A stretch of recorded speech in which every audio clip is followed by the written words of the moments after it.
Hello friends, welcome back for the next lecture. Last lecture में मैंने आपको कुछ 5 क्वेश्चंस दिए थे एज अ होमवर्क।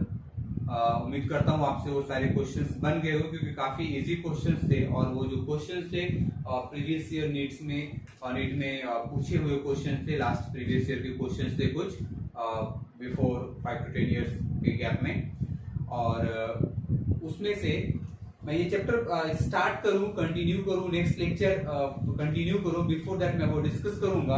और बिफोर स्टार्टिंग द लेक्चर, अगर आपने मेरे चैनल को सब्सक्राइब नहीं किया है तो आप उसे सब्सक्राइब कीजिए, जितना ज्यादा हो सके शेयर कीजिए, लाइक कीजिए and always press the bell icon so that आपको वो नोटिफिकेशंस मिलते रहे मेरे वीडियो के। जो भी मैं अपलोड करूंगा वो आप तक पहुंचता रहे प्रॉपरली। और प्लीज कमेंट करना ना भूलें, क्योंकि अगर आप कुछ भी बेटर सुझाव देंगे, आपके सजेशंस होंगे, हम लोग उसको रेक्टिफाई करेंगे और उसको और बेटर करने की कोशिश करेंगे। ठीक है, तो coming to the first question. जो फर्स्ट क्वेश्चन था, what will be the total number of meiotic division in the formation of 64 daughter cells. Now first we have to find what is given in the question. Question में क्या दिया है? सबसे पहले question दिया है number of daughter cell. Question number 1, number of daughter cell it is given as 64। ठीक है, and type of division, type of division क्या है यहाँ पे? माइटोटिक।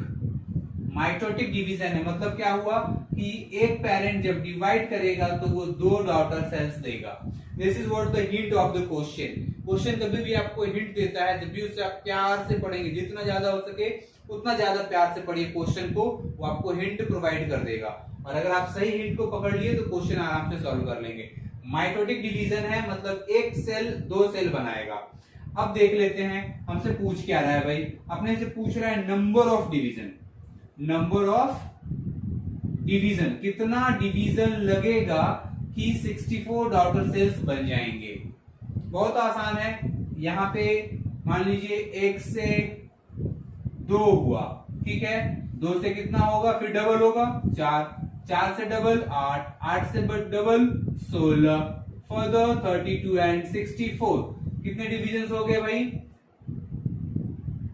1 2 3 4 5 6। सो आपके ऑप्शंस में जो पहला ऑप्शन है ए, 6 इज द करेक्ट आंसर।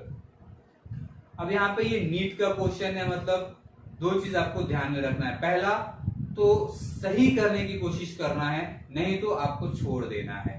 अगर आप सही करते हैं तो नीट वाले हर एक करेक्ट आंसर पे आपको देंगे +4 मार्क्स, और अगर एक गलत होता है तो वो -1 हो जाता है। तो कभी भी गलत करने की कोशिश नहीं करना है। आप उसको प्रॉपरली क्वेश्चन को प्यार से पढ़िए, क्वेश्चन आपको आंसर सीधे प्रोवाइड कर देगा। ठीक है, now coming to the question number 2, it is very easy now. Histone protein synthesis occurs during when the formation of histone protein occurs during interphase. ये हम जानते हैं। मान लीजिए ये हम इंटरफेस एक बनाते हैं यहाँ पे। This is what the G1, ये G1 है, ये S है, ये G2 है एंड नाउ M, और यहां से एक G0 साइकिल है। ठीक है, तो जब ये G1 में है तो G1 में क्या हुआ भाई? G1 में हुआ ट्रांसक्रिप्शन हुआ, मतलब आरएनए के फॉर्मेशंस हुए, वहां पे प्रोटीन के फॉर्मेशंस हुए, वहां पे एटीपी के फॉर्मेशंस हुए, वहां न्यूक्लियोटाइड का फॉर्मेशन हुआ। लेकिन यहाँ पे हिस्टोन प्रोटीन के फॉर्मेशन नहीं हुए। एस फेज में क्या हुआ? यहाँ पे रेप्लिकेशन होता था, रेप्लिकेशन हुआ है और हिस्टोन प्रोटीन का फॉर्मेशन हुआ है। Formation of histone protein in S phase. So now that question is solved, I think. So the correct answer is C, S phase. It is given in the question. Histone protein synthesis occurs during S phase. Now the third question, question number 3. It is also very easy. The sequence of cell cycle. क्या है भाई cell cycle का sequence? G1, S, G2 and lastly M। तो आपको ये match करना है, किस ऑप्शन में है ये ऐसा दिया हुआ। Now go to the option D, G1, S, G2 and M. So here is D is the correct answer for question number 3। अब आप इसे यहां से नहीं पकड़ सकते, M से नहीं पकड़ सकते, क्योंकि M क्या है, M फेज डिवाइड हो चुका है। ये सेल स्टार्ट तो यहां से होगा ना, कभी भी जब उसकी तैयारी होगी। ये जो पूरा फेज है जिसे हम इंटरफेज कहते हैं, जिसे हम इंटरफेज कहते हैं, it is what called as interphase. ये क्या है, ये इंटरफेज है। तो इंटरफेज में तैयारी होती है, इसी को प्रिपरेटरी फेज भी तो कहते हैं। यहां तैयारी हो रही है। और G1 is called as post mitotic, G2 is called as pre mitotic, क्योंकि M के बाद G1 आ रहा है। S is called as synthetic. तो जो तैयारी हो रही है for the sake of M phase और the division is going to be occur in case of interphase only. The preparations for the cell division cannot occur in M phase. M phase here just only for the division of the cell. ठीक है, so we have to always check the sequence, the start of interphase from G1। हम इसे cell cycle का start M से नहीं कह सकते। G1 preparation करेंगे पहले, तभी तो नीट का एग्जाम देंगे ना। पहले नीट का एग्जाम देंगे, बाद में प्रिपरेशन करेंगे, ऐसा नहीं होगा। पहले हम प्रिपरेशन करेंगे G1, S, G2 and M। So the D option is correct। Now coming to the question number 4, what exactly is it? During cell cycle DNA replicates। The first option is once, second option twice, third option many times and fourth option not at all। तो always try to eliminate the option not at all। हो ही नहीं सकता, कभी तो होगा ना, क्योंकि parents की जो जेनेटिक कंस्टिट्यूएंसी है वो बच्चे में सेम होनी चाहिए, बच्चे और पेरेंट्स में सेम होना चाहिए। जो डॉटर सेल होगा, जो पेरेंट सेल होगा, यहाँ पे जो डॉटर सेल अगर ये मान लीजिए 2n है तो पेरेंट सेल भी 2n ही होगा। और अगर पेरेंट सेल 2n है तो जो डॉटर सेल्स होंगे दे आर ऑलवेज डिप्लॉयड, वो भी डिप्लॉयड ही होंगे। सो यहाँ पे ये तो हो गया कि भाई कहीं ना कहीं division sorry replication of DNA तो होगा। अब उसमें नॉट एट ऑल नहीं हुआ, मेनी टाइम्स चेक कर लेते हैं। यहां से G1 से चेक करते हैं, यहाँ पे तो कोई रेप्लिकेशन नहीं हुआ। डीएनए रेप्लिकेशन यहाँ पे हुआ एस फेज में, यहाँ नहीं हुआ, यहाँ तो बिल्कुल नहीं हुआ, यहाँ तो डिवाइड हो गया। तो कितनी बार हो रहा है भाई, सिर्फ एक बार हो रहा है DNA replication. So the answer is A. Question number 4 A, only once the replication of DNA occur once during the cell division, सिर्फ एक बार होगा। Now question number 5, the last question, it is also related to the interphase। G0 phase of cell denotes, in that question is telling about this phase G0 phase। G0 phase में क्या हो रहा है, वो क्या डिनोट करता है, exit of cell from the cell cycle। शायद सही कह रहा है ये, यहां से सेल बाहर ही तो हो रहा है, सेल साइकिल को ये क्विट ही तो कर रहा है, एग्जिट ही तो है इसका। दूसरा ऑप्शन देखते हैं, check point before entering the next phase, it is not acting as a check point. मैंने चेक पॉइंट में क्या बताया था, G1S, G2M cyclin independent kinases, they are the real check points. और MPF की बात भी होती है वहां पे, मैचुरेशन प्रोमेटिंग फैक्टर। तो यहाँ पे ये G0 is not responsible for the check point, so second option is wrong. Third is death of cell. यहाँ पे ये मतलब नहीं होता कि सेल डेड हो गया, यहाँ पे इसका मतलब क्या है कि ये फिट नहीं है, ये वीक है, या वो कुछ कंटेंट या कुछ जो इनके जो होने चाहिए सेल डिवीजन के लिए वो शायद इनके पास प्रॉपर नहीं है, तो इनको G0 फेज में डाल दिया जाता है। इसको कहा जाता है quiescent phase, this is what called as quiescent phase. So cell death तो नहीं होता। Now is it temporary pause as given in option D?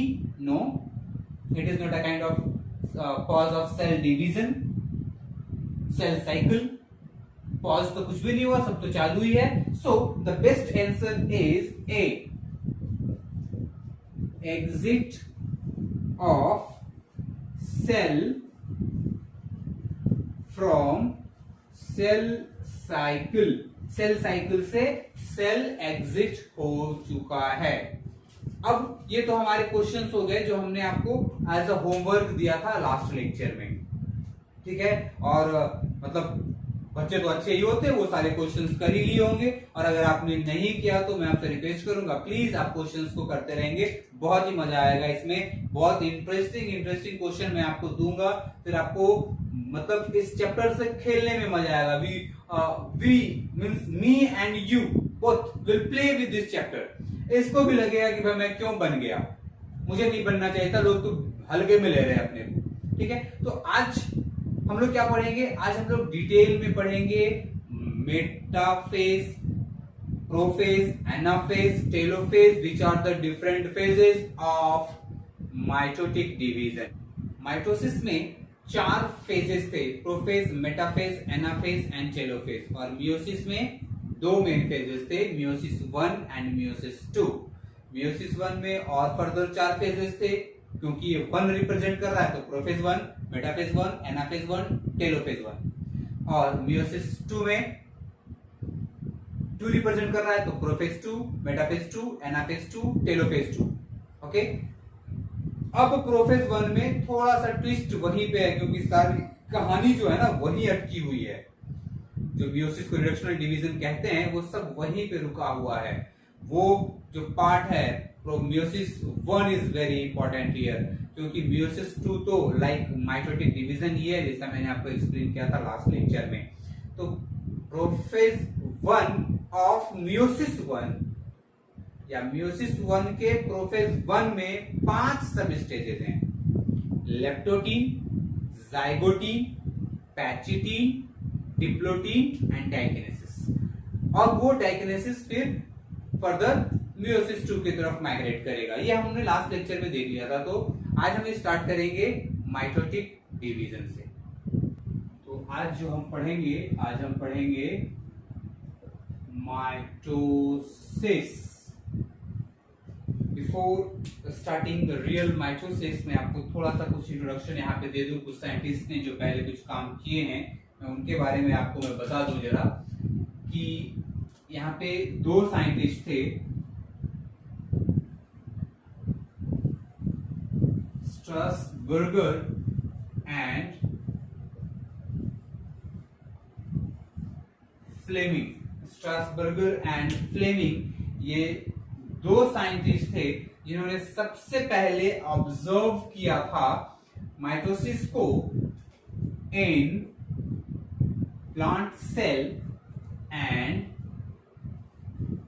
In animal cell. मतलब Strasburger firstly observed mitosis in case of plant cell and Fleming observed mitosis in case of animal cell.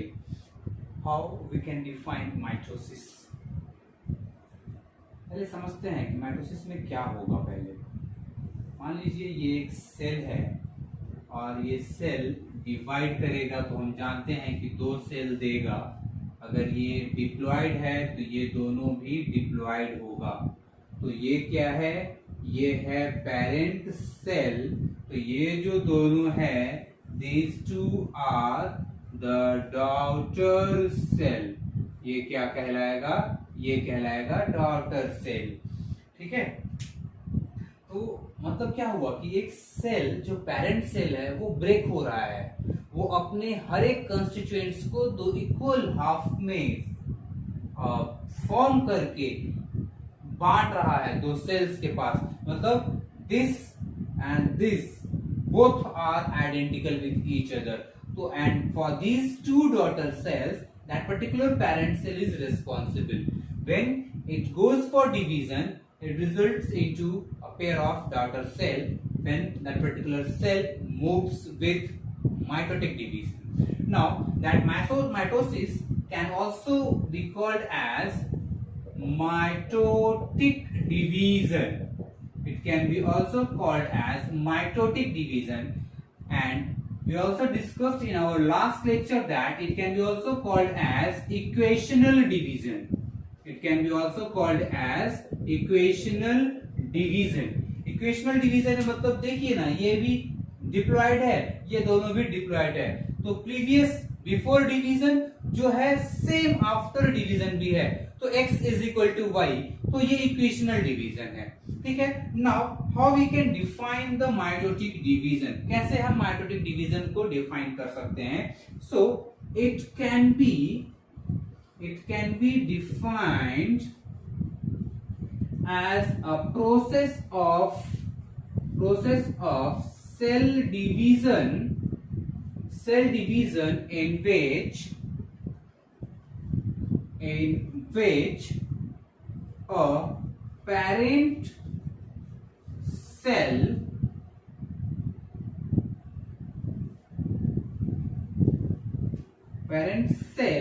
divides and forms two identical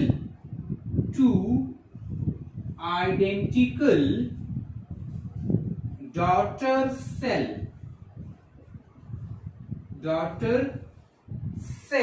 ये दो identical daughter cell form करता है, मतलब ये दोनों एक दूसरे का जेरॉक्स कॉपी होगा, कुछ भी चेंज नहीं होंगे। अब ये आइडेंटिकल जो होंगे वो किस फैक्टर पे होंगे भाई? तो ये जो आइडेंटिकल हमने ये शब्द यहाँ पे यूज किया है, ये किस बेसिस पे ये आइडेंटिकल कहलाएंगे? पहला, ये आइडेंटिकल जो होगा, मैं यहां लिख देता हूं, ये जो आइडेंटिकल होंगे वो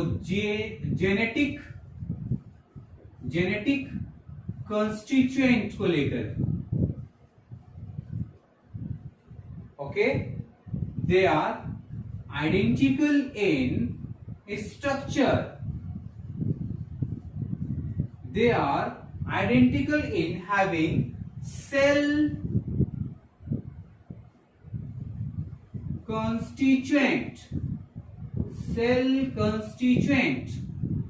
and they are also identical with the cytoplasmic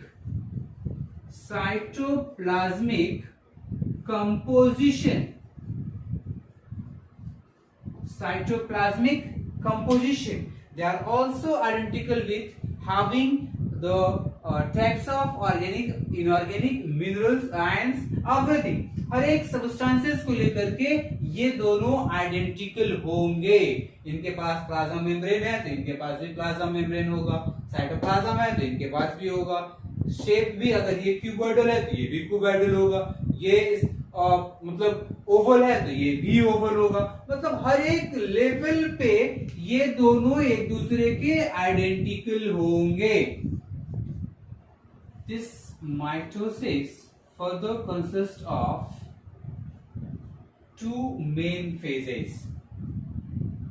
The one is called as interphase and the another one is called as M phase.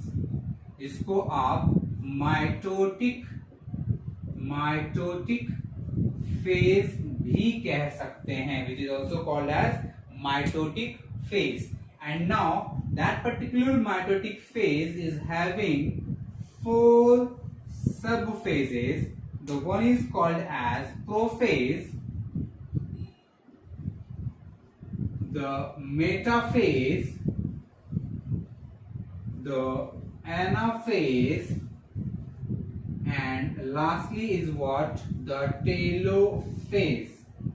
Prophase, metaphase, anaphase and telophase. अब ये प्रोफेज जो स्टार्ट हुआ है वो कहां से स्टार्ट हुआ है भाई? इंटरफेज, जैसा कि हम बता रहे हैं, इसमें कितने फेजेस होंगे? इंटरफेज में 3 होगा, G1, S, G2 और further that G2 opens into prophase. मतलब यहाँ पे तो ये तैयारी हो गई ना, ये जो इंटरफेज है यहाँ पे तो प्रिपरेशंस हो गए, वो सेल प्रिपेयर हो गया फॉर द डिवीजन। अब ये यहां से डिवाइड होना शुरू हो जाएगा। तो जब माइटोसिस है, जिसे हम इक्वेशनल डिवीजन कहते हैं, उसमें भी 2 फेजेस होंगे। ये पर्टिकुलर सेल को भी तो तैयारी करनी होगी, चाहे लड़का हो या लड़की हो, दोनों की नीट की तैयारी करनी पड़ती है, तब जाकर के वो नीट का एग्जाम देते हैं। डायरेक्ट वो एग्जाम देंगे तो रिजल्ट कुछ भी नहीं होगा। ये this is what a kind of NEET का एग्जाम है ना, नीट की एग्जाम दे रहे हैं ये यहाँ पे, और ये क्या है, तैयारी कर रहे हैं। पहले तैयारी हुई, फिर ये एग्जाम हुआ। तो अब उसके बाद प्रोफेज फर्दर इंटर करेगा मेटाफेज में, मेटाफेज एनाफेज में, एनाफेज टेलोफेज में, and finally that telophase enters into cytokinesis, enters into cytokinesis. Now what exactly happens here? मैं आपको एक सेल बनाता हूं पहले। यहाँ पे ये मान लीजिए ये एक सेल है जिसके अंदर ये न्यूक्लियस है और यहाँ पे ये न्यूक्लियोलस है इसका। थोड़ा सा इसको आप बड़ा कर लीजिए, थोड़ा इसे हम बड़ा कर देते हैं। ये देखिए न्यूक्लियस है, ये है nucleus. This is what the nucleus of the cell. ये क्या है? न्यूक्लियस ऑफ द सेल है, सेल का न्यूक्लियस है जिसके पास न्यूक्लियोलस भी है। This is what the nucleolus, जिसके पास क्रोमेटिन फाइबर है और न्यूक्लियोप्लाज्म है। मतलब इसके चारों तरफ ये सब क्या है? ये पोर्शन क्या होगा इसका? This is what the portion जिसे हम कह सकते हैं साइटोप्लाज्म। और ये क्या है भाई? This is what nuclear membrane. ये क्या है? This is nucleolus and this is what the chromatin fibre. ये क्या है? क्रोमेटिन फाइबर है। और ये तो हम जानते हैं कि ये क्या है भाई? This is what the nucleoplasm, nucleoplasm है ये। तो अब यहाँ पे क्या होता है? ये डबल तो हो चुका है। अगर मान लीजिए बिफोर डिवीजन ये सेल यहां से आया है, इंटरफेस, ये इंटरफेस को कवर कर चुका है। तो यहाँ पे G1 से ये स्टार्ट किया होगा तैयारी अपनी, S में आया होगा। मतलब अगर यहाँ पे G1 में 2C कंसंट्रेशन है डीएनए का, तो यहाँ पे 4C हो गया, डबल हो गया डीएनए का कंसंट्रेशन, आगे भी डबल ही रहेगा। लेकिन यहाँ पे हमने ये देखा था कि सिर्फ मतलब क्रोमेटिन फाइबर के स्ट्रक्चर में है, क्रोमोसोम के फॉर्मेशन नहीं हुए हैं। तब यहाँ पे क्या जरूरत है कि भाई कि क्रोमोसोम का फॉर्मेशन हो, है ना? तो प्रोफेज में क्या होगा? प्रोफेज में जो यहाँ पे प्रेजेंट होगा chromosome, they are present in condensed form. Chromosome present in condensed form, वो कंडेंस्ड फॉर्म में प्रेजेंट है। उसके बाद क्या है यहाँ पे? ये प्रोफेज में और 3 सब स्टेजेस होते हैं। वो कौन कौन सा होता है? मैं यहाँ पे आगे खींच कर लेके जाता हूं, मैं ऊपर बताता हूं इसके बारे में, ठीक है? ये देखिए, पहला है अर्ली प्रोफेज, दूसरा मिडिल प्रोफेज और तीसरा लेट प्रोफेज। तो जब लेट प्रोफेज तक बात आती है तो यहां पे न्यूक्लियर मेम्ब्रेन, न्यूक्लियोलस डिसअपियर हो जाता है, डिसअपियर्स। ओके, मिडिल में यहां पे क्या होता है? ये जो सेंट्रोजोम है, सेंट्रोजोम डुप्लीकेट कर जाता है, डुप्लीकेट्स, और लेट तक अपोजिट पोल्स में माइग्रेट कर जाता है। अर्ली में क्या होता है भाई? अर्ली में जस्ट स्टार्ट होता है। यहाँ पे जो क्रोमोसोम होंगे वो थिक एंड शॉर्ट होंगे। मैं यहीं पे लिख देता हूं, क्रोमोसोम have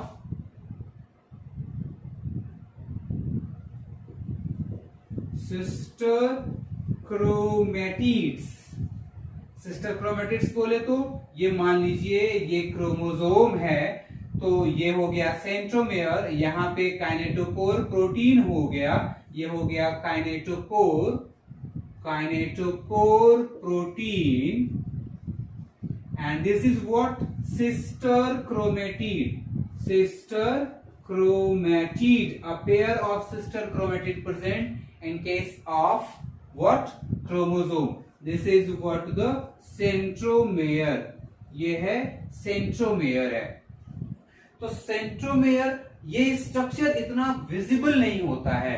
प्रोफेज तक ये स्ट्रक्चर विजिबल नहीं होता है, थिक होता है और शॉर्ट होता है।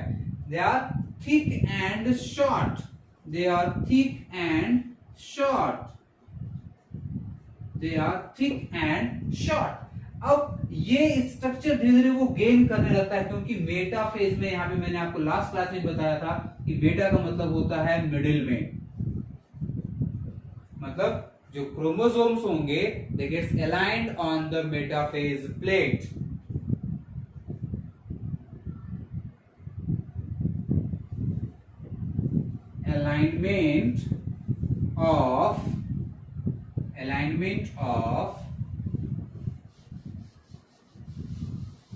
alignment of chromosome on metaphase plate occurs। वो मेटाफेज प्लेट पे सारे क्रोमोसोम आके जमा हो जाएंगे। ये कैसा है भाई, मान लीजिए ये दो पोल्स हो गए, जो सेंट्रियोल जो यहाँ पे हमने लिखा है वो अपोजिट सेंट्रोसोम डुप्लीकेट करेंगे, और यहाँ पे इस लेट में सेंट्रोसोम माइग्रेट्स टुवर्ड्स, सॉरी यहाँ पे स्पेस थोड़ा कम है तो मैं इसको और यहां से स्टार्ट करता हूं। सेंट्रोसोम शॉर्ट में लिखता हूं, माइग्रेट्स टुवर्ड्स अपोजिट पोल्स, मतलब ये दो अपोजिट पोल्स हो गए ऐसा, और ये जो बीच का पार्ट होगा इसे कहते हैं मेटाफेज प्लेट, इसे कहते हैं मेटाफेज प्लेट, जहां पे क्रोमोसोम ऐसा आके जमा हो जाएगा और ये स्पिंडल फाइबर ऐसा यहाँ पे इसके साथ अटैच हो जाएगा। मैं आपको अभी आगे पूरा एक फिगर का फ्लो चार्ट दूंगा आपको, जिसमें एक सिक्वेंशियल वे में क्या हो रहा है, कहां कैसे हो रहा है, सब आपको पता चल जाएगा। तो अब ये जमा हो गया, तो अब जरूरत क्या है इसको बांटने की, तो एना आएगा, एनाफेज। अब यहाँ पे ये जमा तो हो ही चुका है, मैं डबल डबल बनाता हूं क्योंकि क्रोमोसोम तो डबल फॉर्म में प्रेजेंट है, तो ये ऐसा प्रेजेंट है।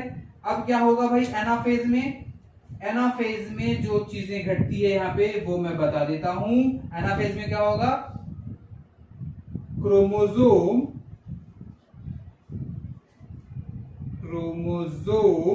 स्टार्ट्स मूविंग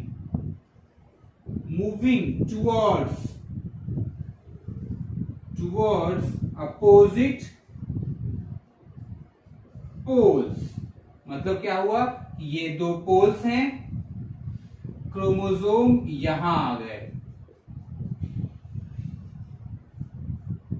मतलब ये इधर माइग्रेट कर रहा है और ये इधर माइग्रेट कर रहा है। That exactly occurs in case of anaphase. मतलब फिर दोस्त हैं, आप किसी दोस्त को बुलाओगे आओ, तो वो आपकी तरफ आएगा, आना दोस्त आना, मतलब वो आपकी तरफ आएगा, तो क्रोमोसोम सेंट्रोसोम की तरफ मूव करेगा। और सेंट्रोसोम क्या है, it consist of the centriole structure, से स्पिंडल फाइबर के फॉर्मेशन होंगे, वो एक रस्सी जैसा है, वो आगे आपके फिगर में समझ में आ जाएगा पूरा भी, अभी जस्ट मैं आपको वो भी बताऊंगा। और ये टेलोफेज में क्या होगा, जो भी चीजें यहां से पहले सब डिसअपियर हुई हैं, nuclear membrane, nucleolus, the cell organelles, everything which are gets disappeared in the previous phases, they all gets back। मतलब न्यूक्लियर मेम्ब्रेन रिफॉर्म कर जाएगा, रीअपियरेंस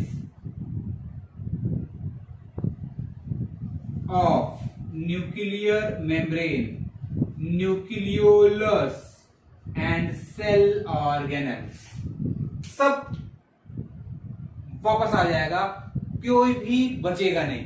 मतलब क्या हुआ, यहां से स्टार्ट हो गया, ये क्रोमोसोम कंडेंस्ड फॉर्म में है भाई, यहाँ पे थिक एंड शॉर्ट है, उनके जो क्रोमैटिड्स हैं थिक एंड शॉर्ट हैं, not clearly visible, so it is also called as spireme stage. That prophase is also called as spireme stage, क्योंकि ये ऊन के गोले जैसा रहता है, वुल बॉल जिसे कह सकते हैं। अब ये जमा हो गया तो एक जगह सारे जमा होंगे तभी तो बंटवारा होगा ना। घर की भी चीजें हमें अगर बांटनी होती तो सब एक जगह लाके रखते हैं। 5-10 थाली है भाई, 10 ग्लास है, 10 कटोरी है, तो सब 5-5 बांटते, पहले एक जगह जमा होता है, तो वो जमा होगा मेटाफेज प्लेट पे। एनाफेज में वो अपोजिट पोल्स की तरफ मूव कर जाएगा। टेलोफेज में न्यूक्लियर मेम्ब्रेन बन जाएगा, क्योंकि न्यूक्लियर मेम्ब्रेन टूटा है। जब तक ये न्यूक्लियर मेम्ब्रेन टूटेगा नहीं, ये जो क्रोमोसोम है ये बाहर कैसा मूव कर पाएगा दोनों तरफ। तो ये सारी चीजें अभी मैं जस्ट आपको एक फ्लो डायग्राम के हिसाब से बनाऊंगा, पूरा समझ में आ जाएगा आपको। ये बहुत इजी है। प्रोफेज ये सबसे लार्जेस्ट भी है, इसको जरा सा ध्यान दीजिएगा। It is the largest stage of mitotic division. Mitotic division का ये, सॉरी मैंने शॉर्ट में लिख दिया DIVN division.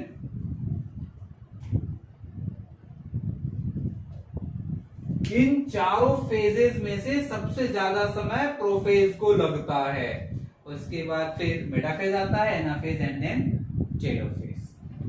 Now in further अभी हम लोग क्या देखने वाले हैं कि जो प्रोफेज है, प्रोफेज में 3 सब स्टेजेस होंगे, जैसे early prophase, middle prophase and let prophase.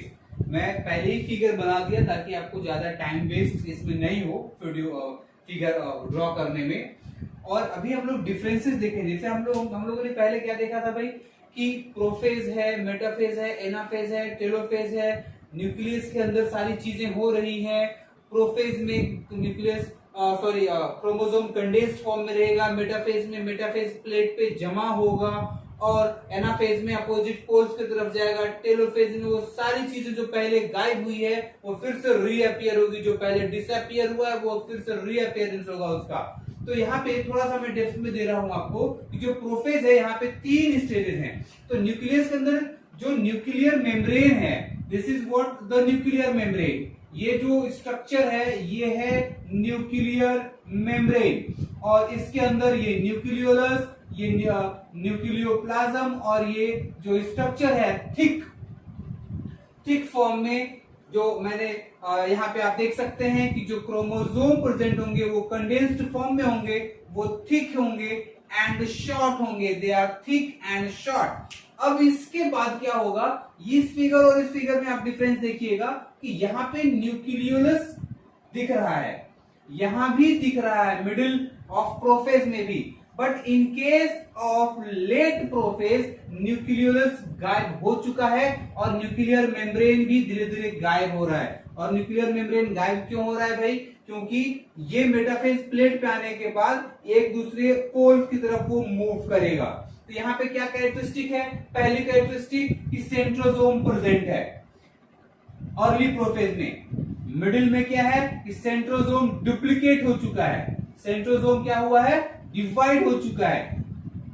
उसके बाद लेट प्रोफेज में क्या है, सेंट्रोसोम दोनों अपोजिट पोल्स की तरफ मूव कर चुके हैं। This is what called as opposite poles.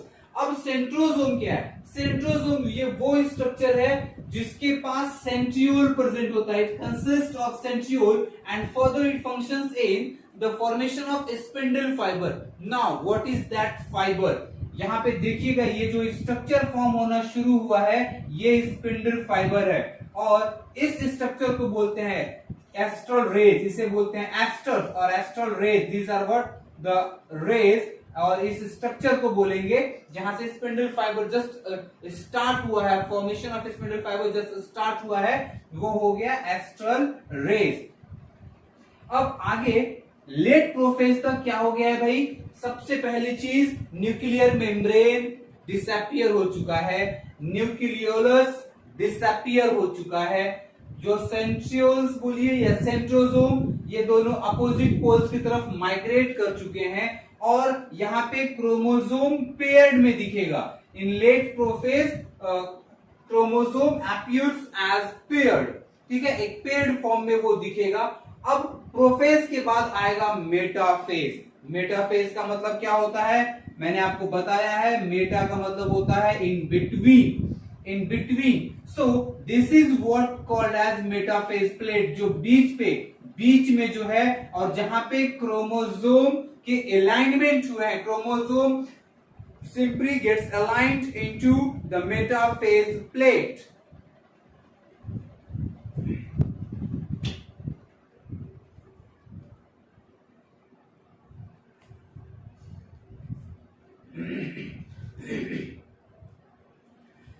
अब यहां पे थोड़ा सा एक डिफरेंस आपको दिखेगा। वो डिफरेंस क्या दिखेगा कि ये स्ट्रक्चर को मैं थोड़ा सा बड़ा करके यहां बनाया हूं। यहां पे क्या दिख रहा है भाई, ये सेंटर में सेंट्रोमेयर प्रेजेंट है और इसके तरफ जो है दोनों भी तरफ ये जो प्रोटीन है, this is a kind of protein which overlaps the centromeric reason, the primary constrictions भी कहते हैं इसे, ठीक है। और यहीं से स्पिंडल फाइबर, इससे स्पिंडल फाइबर अटैच होता है।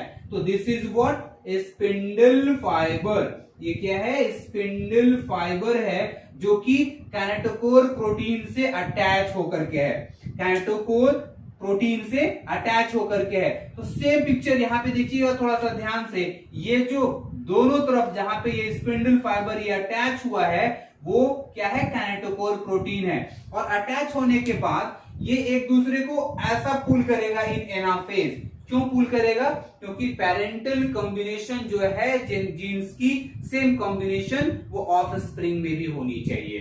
तो इसके लेकर के यहां पे ये एक दूसरे को पुल करेंगे इन एनाफेज। कहां है anaphase, this is what the anaphase, okay. Before coming to the anaphase, यहां पे दो टाइप्स के फाइबर आपको मिलते हैं, दो टाइप्स के फाइबर मिलते हैं। The one is called as chromosomal fiber and the second one is called as continuous fiber. So chromosomal fiber क्या है, those fibers which attaches with the chromosome only, those fiber which attaches with the chromosome only, उसे क्या कहेंगे, chromosomal fibre कहेंगे। लेकिन ये जो fibre है यहां से लेके यहां तक ये डायरेक्ट कंटिन्यूअस है, so it is what called as continuous fibre. अब मेटाफेज में क्रोमोसोम्स मेटाफेज प्लेट पे मिडिल में in between the two poles align हो चुके हैं, स्पिंडल फाइबर वहां से अटैच हो चुका है। मतलब क्या हुआ है कि ये क्रोमोसोम है, इससे ये ऐसा मान लीजिए ये पेयर्ड क्रोमोसोम है, ये इसे मैं स्पिंडल फाइबर बताऊंगा, इधर भी स्पिंडल फाइबर है और ये एक दूसरे को अपोजिट पोल्स की तरफ मूव करेगा और बाद में फिर न्यूक्लियर मेम्ब्रेन के फॉर्मेशन हो जाएंगे और ये जो जीनोम है ये गार्ड हो जाएगा।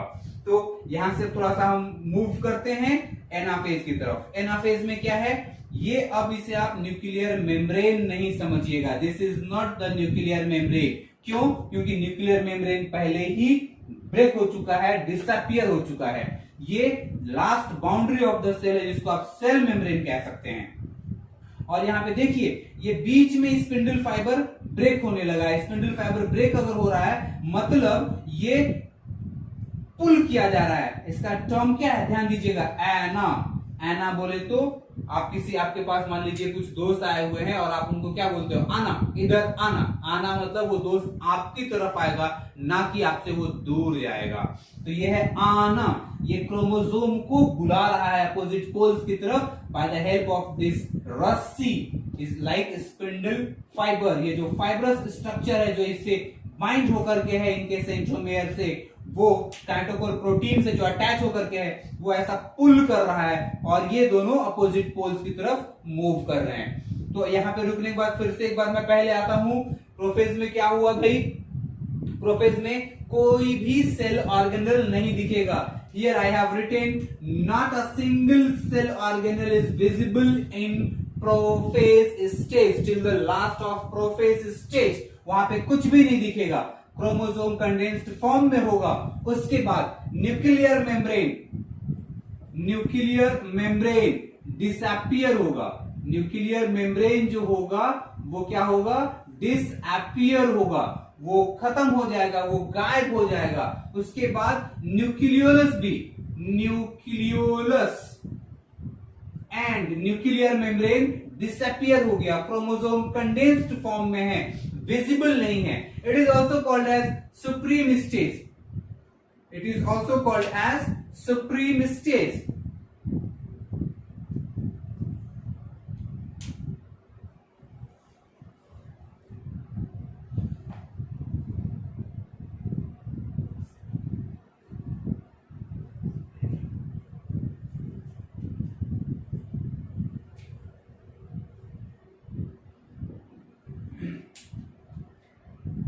It is also called as स्पायरीमिस्टेस।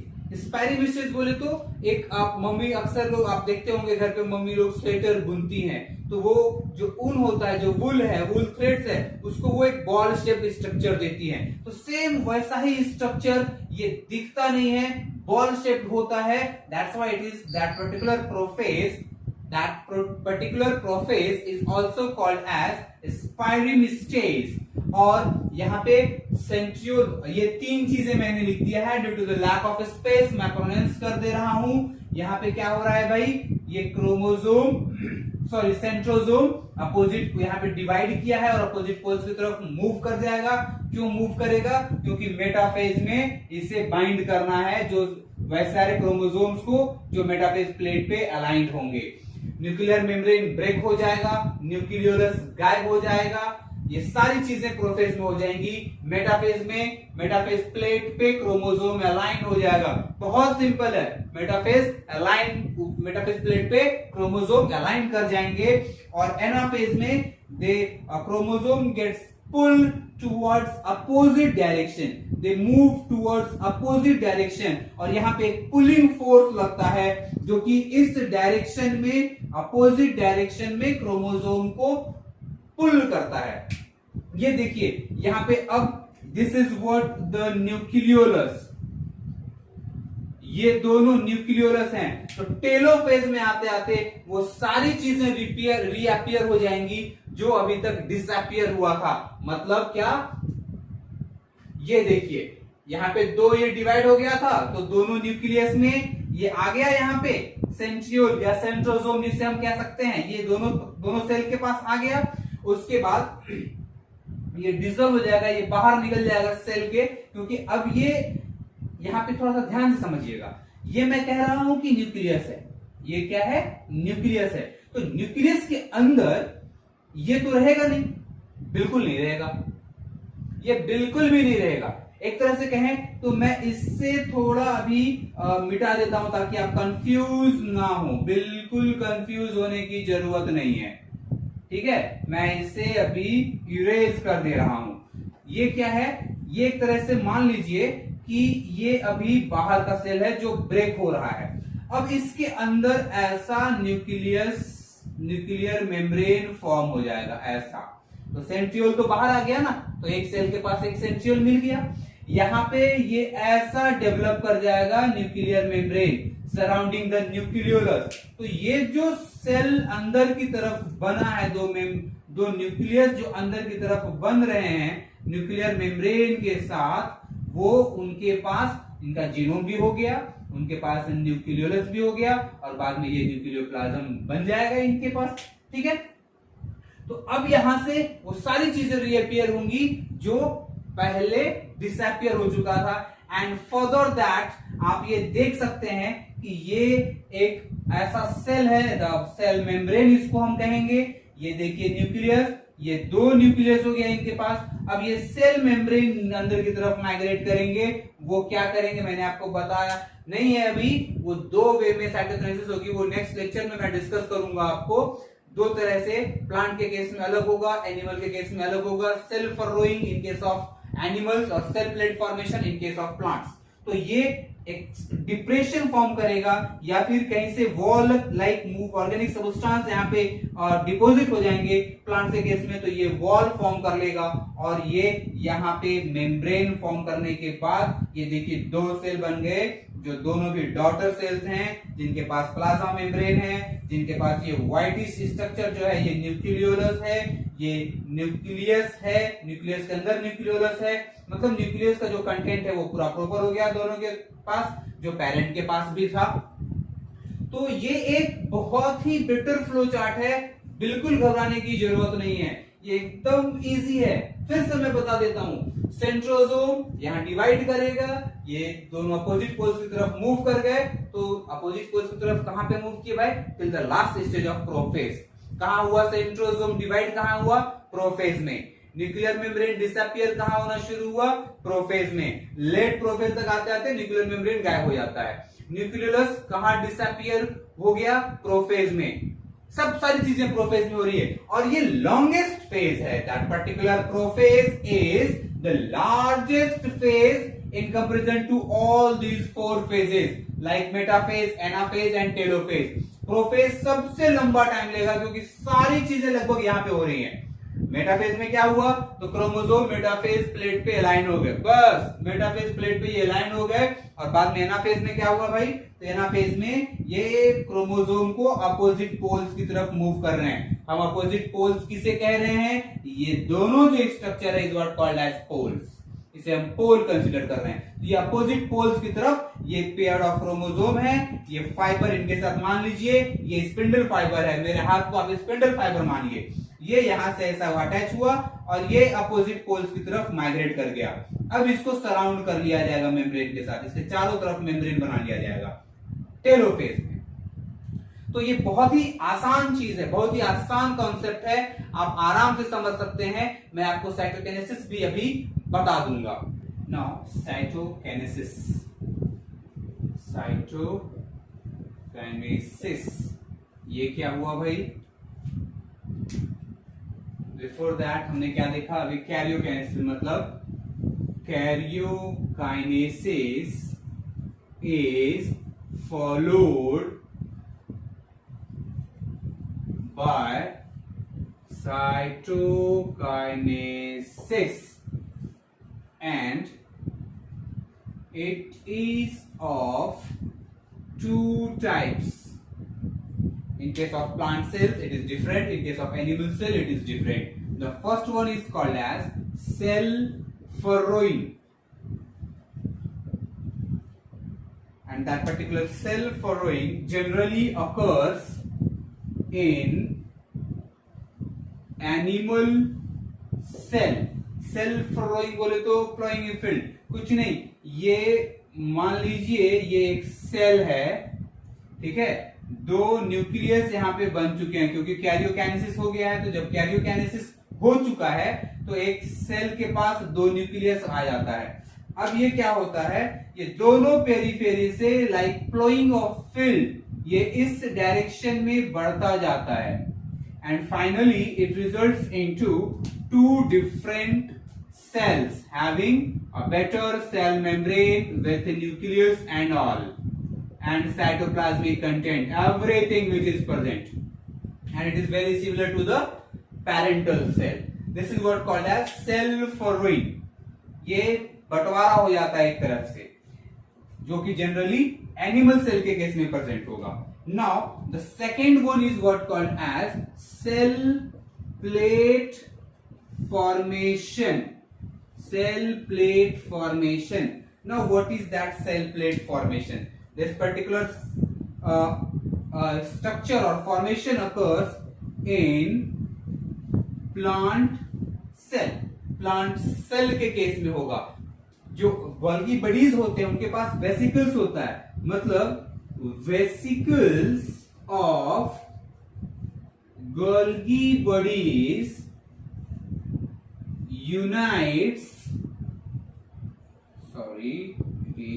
unites and forms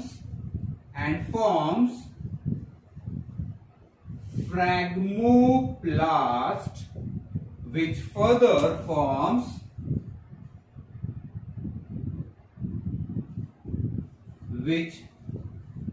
further forms cell plate. In case of cell plate in the center, cell plate in the center of plant cell, मतलब क्या हुआ, जैसे मान लीजिए ये एक सेल है, ठीक है, प्लांट सेल है, ये क्या है, it is a kind of plant cell, ये क्या है, एक तरह का प्लांट सेल है। अब इसके अंदर में 2 न्यूक्लियस तो बन चुके हैं क्योंकि कैरियोकाइनेसिस हो चुका है, तो 2 न्यूक्लियस बन चुके हैं। अब ये सेंटर में जो गोल्गी बॉडीज होता है उनके पास वेसिकल्स होते हैं, और वो वेसिकल्स सारे एक जगह जमा हो जाते हैं, और यहाँ पे सेंटर में ऐसा तो ये स्ट्रक्चर जो बीच में फॉर्म होता दिख रहा है, this is what the cell plate, और ये process continuously towards periphery move करता है। And finally they gain what, they gain a cell having cell wall, cell having cell wall. इनके पास, मैं सेल वॉल लगे तो दूसरे कलर से दिखा देता हूं, क्योंकि प्लांट्स के पास सेल वॉल भी प्रेजेंट होगा। Now these two are the daughter cells having all kind of cytoplasmic as well as nuclear content. तो this is what a kind of cytokinesis, जिसके थ्रू साइटोप्लाज्मिक डिवीजन होता है। पहला karyokinesis होता है, दूसरा साइटोकाइनेसिस होता है। ठीक है, अब स्टार्टिंग से मैं आपको बता दूं क्या हमने देखा, इंटरफेस को देखा। इंटरफेस माइटोसिस में दो फेजेस हैं, इंटरफेस और एनाफेज। इंटरफेज में G1S एंड G2, और एम फेज में 4 डिवीजन हमने देखा, prophase, metaphase, anaphase and telophase. And after the end of telophase there must occur the cytokinesis process in which the division of cytoplasm occurs. Cytokinesis means division of cytoplasm. Last में cytoplasm हो गया, मतलब cell division complete हो चुका है। Cell का division हो चुका, कैरियोकाइनेसिस हो गई, साइटोकिनेसिस हो गया, मतलब cell division is over, nothing left now. अब 2 डॉटर सेल यहां बन चुके हैं, और यहां पे भी this is what a kind of animal cell, इसे मैं बोलूंगा एनिमल सेल, क्योंकि एनिमल सेल के केस में जो साइटोकिनेसिस होता है is done by cell furrowing, और सेल प्लेट फॉर्मेशन होता है in case of plant cell. Okay, thank you very much.